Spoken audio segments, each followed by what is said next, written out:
আসসালামু আলাইকুম, আমি হাবিবুর রহমান। শুরু করছি জেড টেলিভিশনের নিয়মিত সংবাদ। রংপুরের বদরগঞ্জে গোপালপুর ইউনিয়ন পর্যায়ে সরকারি প্রাথমিক বিদ্যালয়ের ক্রীড়া ও সাংস্কৃতিক প্রতিযোগিতা শ্যামপুর হাট ফুটবল খেলার মাঠে অনুষ্ঠিত হয়। উক্ত ক্রীড়া ও সাংস্কৃতিক অনুষ্ঠানে সভাপতিত্ব করেন গোপালপুর ইউনিয়ন পরিষদের চেয়ারম্যান শামসুল আলম।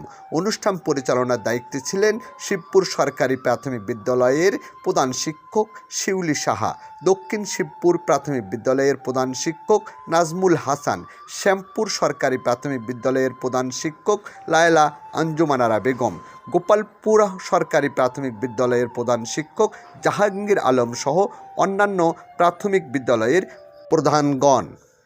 ক্রীড়া ও সাংস্কৃতিক অনুষ্ঠান পরিচালনায় ছিলেন শ্যামপুর হাট সরকারি প্রাথমিক বিদ্যালয়ের সহকারী শিক্ষক রেজাউল করিম, ঠাটারীপাড়া সরকারি প্রাথমিক বিদ্যালয়ের সহকারী শিক্ষক আহসান হাবিব রানা, নয়াপাড়া সরকারি প্রাথমিক বিদ্যালয়ের সহকারী শিক্ষক সাকওয়াত হোসেন সহ অন্যান্য প্রাথমিক বিদ্যালয়ের সহকারী শিক্ষক ও কর্মচারীবৃন্দ।